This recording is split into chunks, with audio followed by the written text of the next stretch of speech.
Let's start with the ways AI will just make our jobs a little worse, and slowly work our way towards the ways it might erase them completely. For years, science fiction warned us about killer robots marching through city streets, lasers firing, humanity on the brink. Reality is a lot less cinematic. No red glowing eyes, no robot armies. Just a quiet email from your boss that says, "We've decided to restructure the team and leverage new AI tools. Your position is no longer required. Best of luck in your future endeavors." In this video, we're going to count down the worst ways AI could destroy our jobs. Not because AI wakes up and hates us, but because it never wakes up at all, and we still let it decide who gets to work, who gets paid, and who gets left behind. Number 8. Eating the boring stuff first and taking the latter with it. AI always starts with a friendly promise. "Don't worry, I'm only here to help with the boring parts, data entry, basic customer emails, summarizing reports, scheduling, all the little tasks that make up the bottom rungs of a career ladder." At first, it feels great. The senior accountant doesn't have to spend hours copying numbers into a spreadsheet. The lawyer doesn't have to manually search through thousands of documents. The marketing manager doesn't have to write 50 slightly different emails. AI does the grunt work. Humans do the interesting, high-level work. At least, that's the sales pitch. Now, imagine you're a new graduate trying to get your first job. Years ago, you might have applied for data entry roles, junior assistant positions, basic support jobs where the main requirements were can read, can type, and can show up. You'd learn the ropes. You'd sit near older colleagues, watch how they think, pick up skills. You'd slowly climb the ladder. But in the AI-optimized company of the future, those bottom rungs are gone. Why hire 3 junior analysts to clean data when 1 senior analyst plus a handful of AI tools can handle it? Why take a chance on someone with 0 experience if the AI can already do 70% of the tasks faster and cheaper? The result? A weird paradox. Companies complain they can't find experienced talent. Young people complain they can't get any experience. It starts with AI eating the parts of the job nobody really loved, and ends with AI replacing the stepping stones you needed to ever get that job in the first place. Number 7. Your CV versus the bot that doesn't know you exist. Once upon a time, when you applied for a job, at least one human being glanced at your resume. Maybe only for a few seconds. Maybe while drinking bad coffee. But still, a human. Now, at many large companies, your first interviewer is a piece of software. AI systems scan thousands of applications and filter them by keywords, past job titles, universities, years of experience, and patterns learned from previous successful hires. Sounds efficient, until you remember that AI learns from history, and history is full of bias. If historically, the company mostly hired people from certain schools, people from certain cities, people with certain backgrounds, the AI may quietly learn that those are the best candidates. Not because it understands talent, but because those patterns are in the data. So here's how it can play out. A highly capable candidate from a less fancy school with unusual job history and non-standard phrasing on their CV hits submit on the application. They feel hopeful. They prepare for an interview that will never happen. Because somewhere on a server, an algorithm assigned their application a low score. Wrong keywords, wrong formatting, wrong pattern. No one calls, no one emails. The rejection isn't even personal, it's just silence. Meanwhile, someone else with a more conventional background and a CV stuffed with the right buzzwords floats to the top of the list. The irony? The person rejected by the AI might be exactly the kind of creative, non-traditional thinker that company claims to want. But to the algorithm, they're just statistical noise. You don't get rejected by a person anymore. You get rejected by a probability score. And the worst part? You never even know why. Number 6. Algorithmic bosses working for an app that never sleeps. Imagine a boss who never gets tired, never feels guilty, never took a sick day, and tracks every move you make in real time. Good news. You don't have to imagine. Just ask gig workers and warehouse employees. Delivery drivers, rideshare drivers, warehouse pickers, call center agents, many of them already work under bosses that are basically just apps. An AI assigns routes. It tracks how fast you move, how long you pause, how quickly you respond. If you're too slow, your rating drops. If your rating drops, you get fewer jobs. If you get fewer jobs, you earn less. There's no conversation, no context. Your child got sick, traffic accident, a sudden storm? The algorithm doesn't care. It only sees delivery late and performance below target. Warehouse workers wear devices that tell them which shelf to go to next, time, how long they spend there, calculate how many seconds they take to walk between aisles. If they slow down for any reason, the system may automatically flag them for coaching or even termination. You are no longer a person doing a job. You are a moving dot on a screen, expected to stay in the green zone. And when AI gets even better at prediction and tracking, that kind of micromanagement can spread beyond gig work. Office workers measured by keystrokes and mouse movement, remote employees monitored by webcam and activity logs, performance scores generated by algorithms that don't have to look you in the eye. Your new boss doesn't shout, it doesn't swear, it doesn't slam doors. It just quietly nudges your metrics down until one day the system decides your overall value score no longer justifies your salary, and someone in HR clicks confirm termination, trusting the AI more than your side of the story. Number 5. Creative jobs, still your name, half your pay. For a while, people in creative fields felt safe. How is a machine supposed to replace my writing style, my art, my music, my sense of humor? Then, generative AI happened. Suddenly, tools could write entire blog posts, generate illustrations from a sentence, compose background music, cut and edit videos with a few clicks. At first, it felt like a superpower.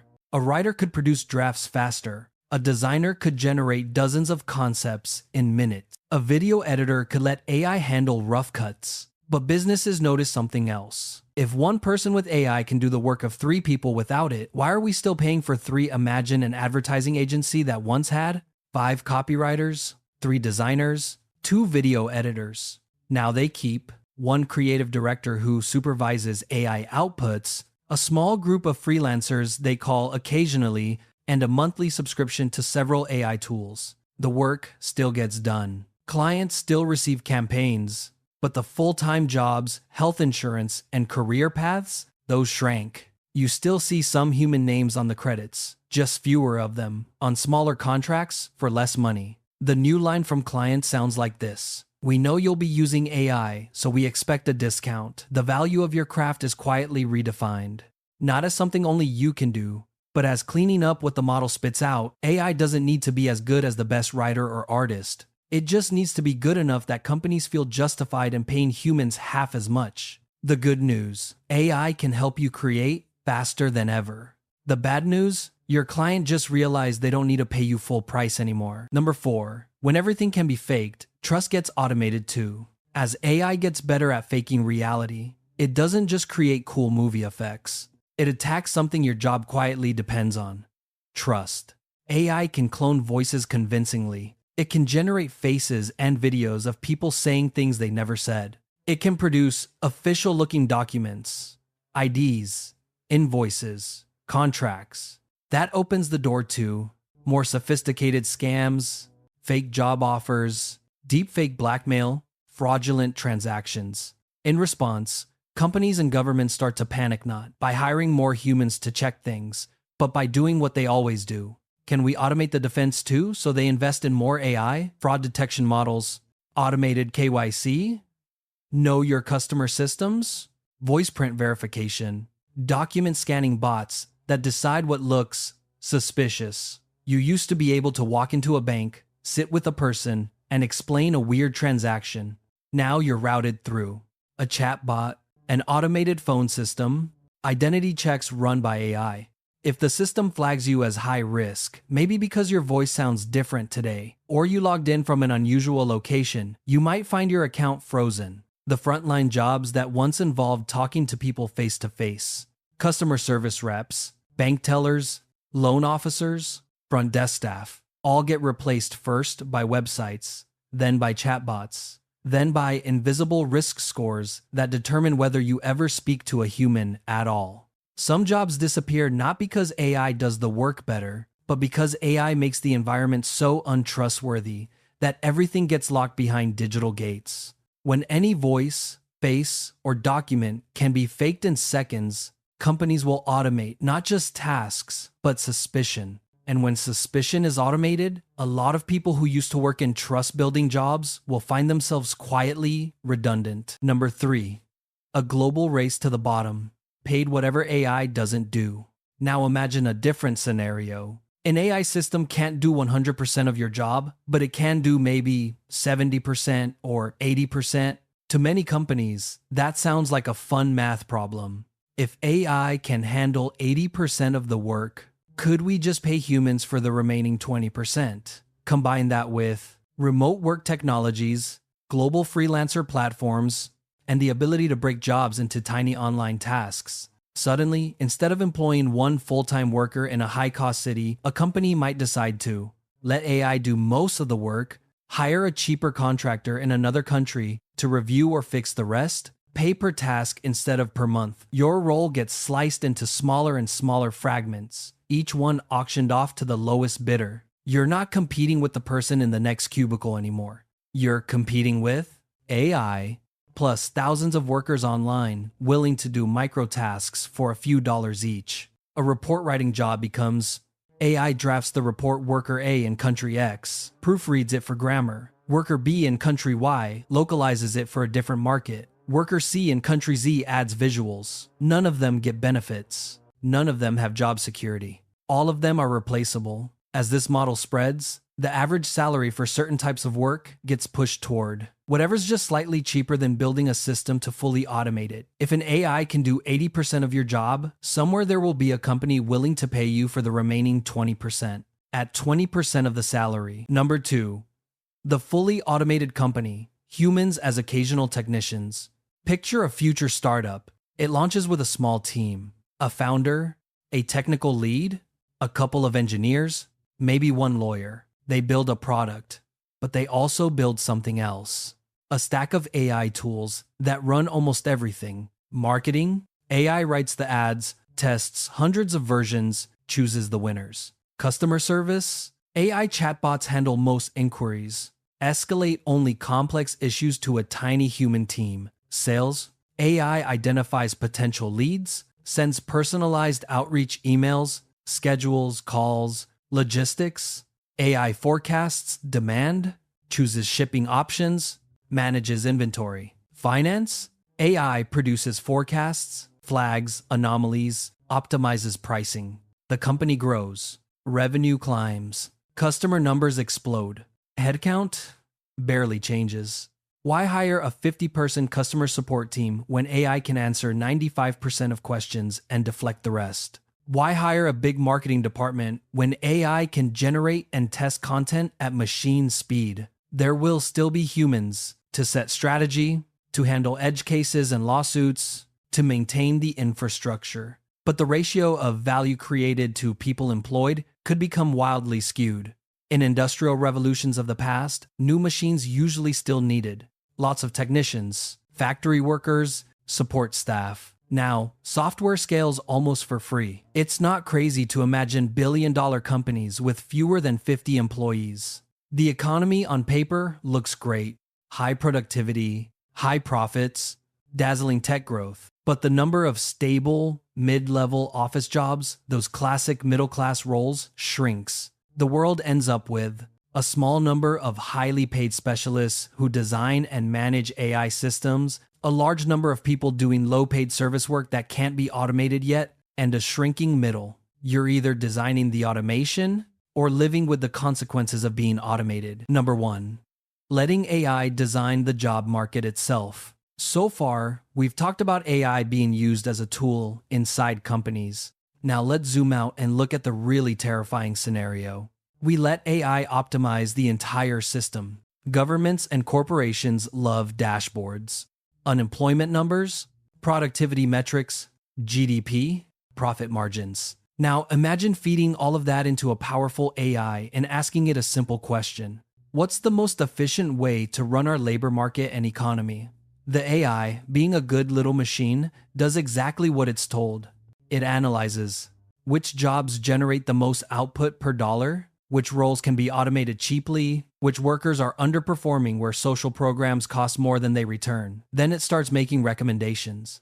Automate this department, offshore that job, cut training budgets for those workers, reduce hours here, close that branch entirely. To the algorithm, these aren't lives, they're variables. Decision makers, pressured to follow the data, accept more and more of these recommendations. Each individual decision is logical on its own. We'll just automate this one process. We'll just trim this one layer of staff. We'll just consolidate these centers and let an AI system route tasks more efficiently. But over time, the pattern becomes clear. A large group of people simply become unnecessary. Full-time jobs are replaced with temporary contracts, gig work, or nothing at all. More and more value is created by machines, and less of it flows through paychecks. The scariest part? The AI isn't evil. It's not plotting anything. It's doing exactly what we asked. Maximize efficiency, minimize costs. We're the ones who forgot to include. Oh, and by the way, please don't casually delete millions of livelihoods. The real danger isn't AI becoming some super intelligent villain. It's AI staying completely dumb, utterly obedient, and us using it to push a set of goals that quietly treat human beings as expensive, replaceable parts. From entry-level tasks quietly vanishing, to CVs being judged by bots that don't know your story, from algorithmic bosses and global race to the bottom wages, to creative workers being paid to edit what the machine did, from companies that barely hire anyone, to an economy quietly optimized for efficiency over dignity. The worst ways AI could destroy our jobs all share one thing. The technology doesn't decide our future. Our choices do. AI can absolutely help create new industries, amplify human skills, free people from boring, dangerous, repetitive work. But that only happens if governments adjust education and safety nets, companies choose to invest in people, not just in stock buybacks, and we, as a society, decide that the point of an economy is not just to make graphs go up, but to give people meaningful ways to live. So, what can you do as an individual? Learn skills that work with AI, not against it. Problem solving, communication, creativity, domain expertise. Be skeptical of jobs that treat you like an extension of an app. Support policies and companies that treat workers as humans, not metrics. The future where AI replaces us completely isn't inevitable. It's just what happens if we sleepwalk into it. Which of these scenarios scares you the most? And which jobs do you think AI should never be allowed to control completely? Let me know. And remember, the most powerful thing about AI isn't what it can do on its own. It's what we decide to do with it.